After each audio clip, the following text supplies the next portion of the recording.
Assalamualaikum warahmatullahi wabarakatuh. Pada kesempatan kali ini saya akan berbagi tutorial, yaitu cara pengisian survei keluarga atau survei rumah tangga pada aplikasi SDGs Desa tahun 2021. Langsung saja untuk mengisi survei keluarga kita buka aplikasi SDGs Desa ini yang versi 1.8. Pilih tombol yang berwarna hijau bagian kanan yang atas. Di sini kita akan memulai pengisian survei keluarga atau survei rumah tangga. Kita klik tombol survei keluarga. Ya, di sini kalau kita ingin memulai survei, kita klik tombol baru.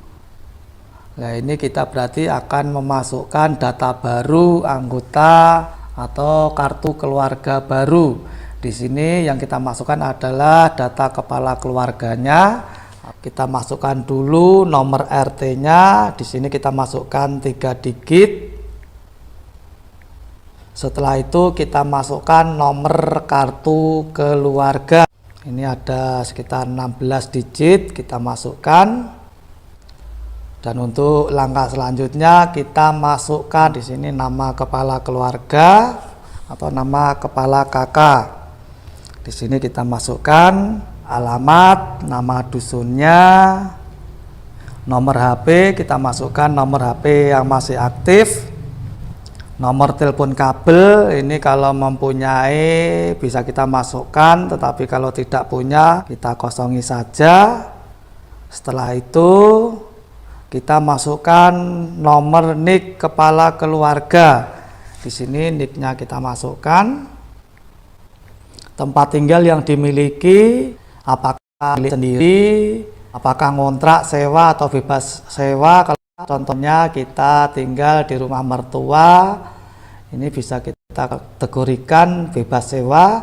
Tetapi kalau rumah sendiri kita pilih milik sendiri. Status lahannya juga kita pilih milik sendiri kalau milik kita, dan ini luas lantai tempat tinggal. Nah, ini untuk luas lantai kita masukkan, ini satuannya meter persegi.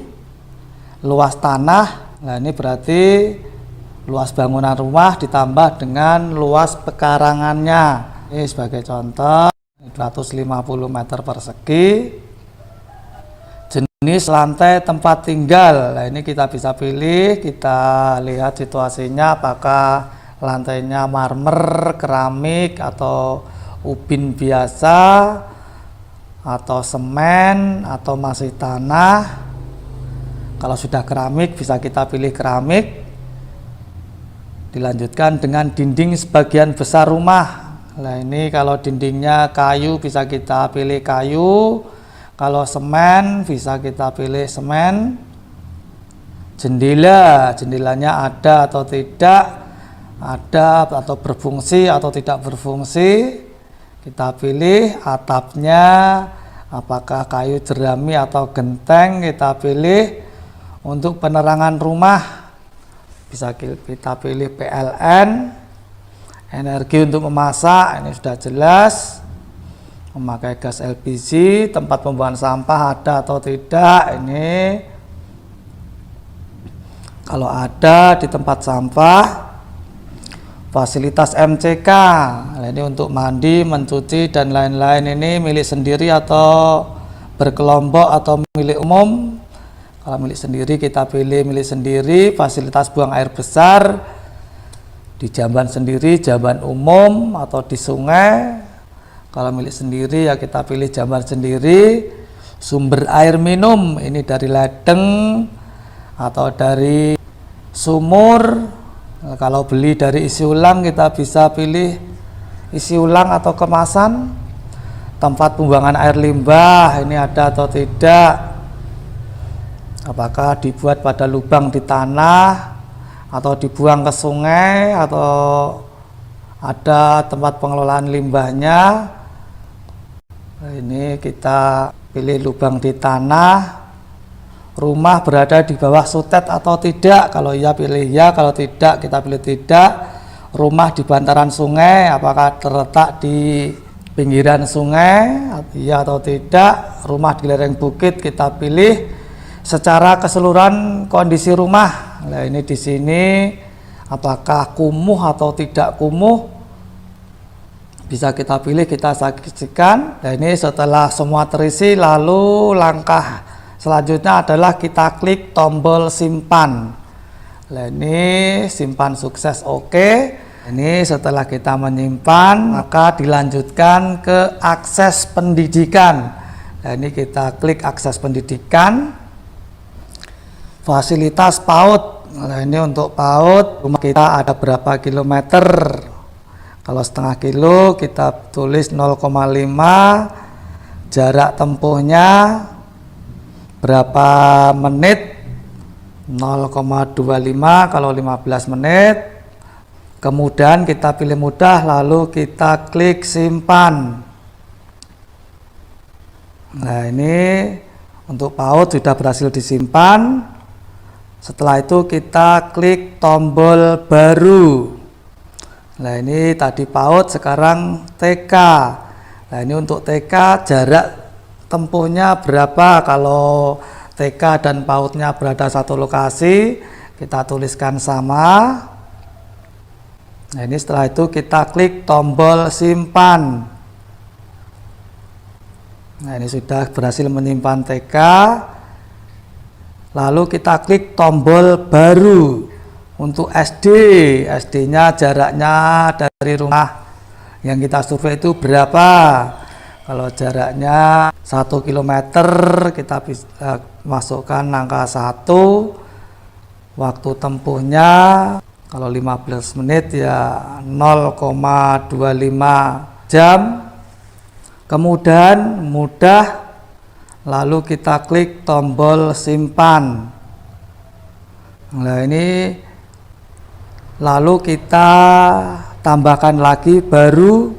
Nah ini tadi sudah SD, untuk SMP, SMA, perguruan tinggi, pesantren, dan pendidikan keagamaan lainnya caranya sama. Kita masukkan semuanya seperti contoh yang baru saja saya jelaskan. Nah ini kita masukkan semuanya, jaraknya.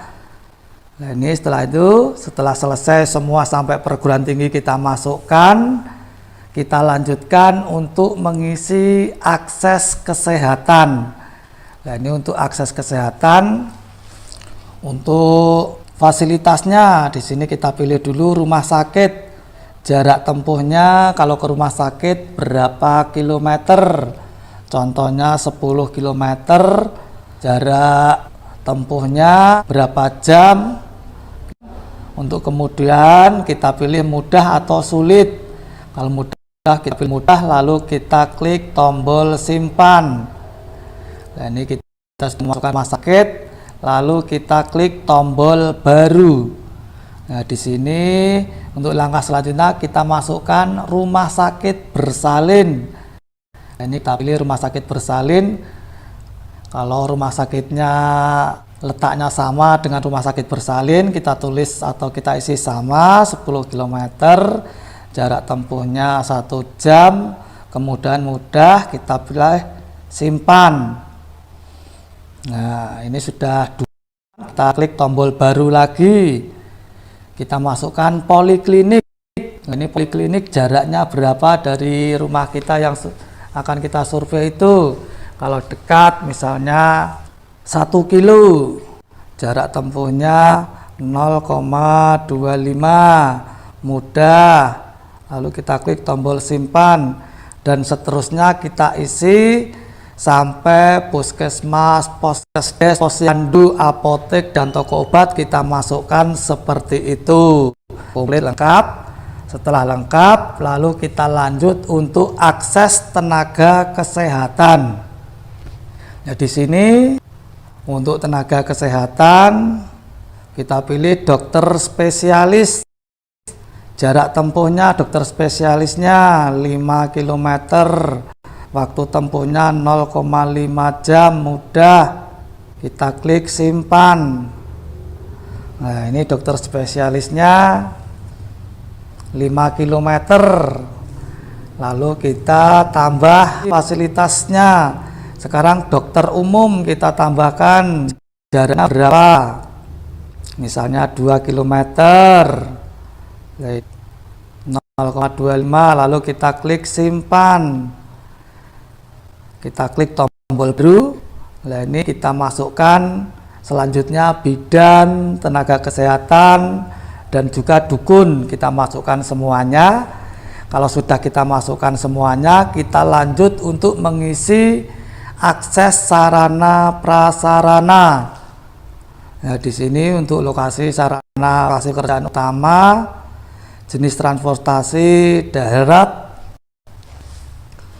Ini kita pilih tidak, waktu tempuh berapa jam, 1, total biaya sekali jalan 3.000. Kemudian mudah kita klik tombol simpan. Nah, ini sudah berhasil disimpan. Lalu kita setelah kita upload, kita pilih baru lagi. Kita masukkan lahan pertanian yang diusahakan. Kita masukkan jaraknya berapa. Lalu kita klik tombol simpan. Nah, ini sudah berhasil disimpan. Lalu kita klik tombol baru lagi. Dan seperti itu kita isi semuanya sampai sekolah, berobat, beribadah mingguan, bulanan, tahunan, dan rekreasi terdekat diisi atau kita masukkan semuanya. Setelah itu kita lanjut ke lain-lain. Nah, ini kita masukkan pada data lain-lain. Ini berapa jumlah anggota keluarganya yang menggunakan transportasi umum, misalnya 2. Nah, ini kita pilih 2. Apakah mendapatkan BLT? Ya. PKH? Ya. Dan berapa rata-rata pengeluaran keluarga dalam sebulan? Misalnya kita masukkan 3 juta. Lalu kita klik tombol simpan. Nah, ini sudah berhasil disimpan. Berarti kita sudah selesai mengentri survei keluarga. Nah, di sini untuk melihat hasilnya, kita tinggal membuka atau mengklik tombol yang berwarna merah, hasil survei keluarga. Nah, ini datanya ada di sini.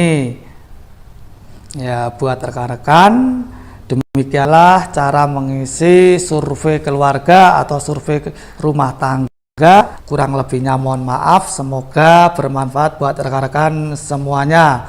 Wassalamualaikum warahmatullahi wabarakatuh.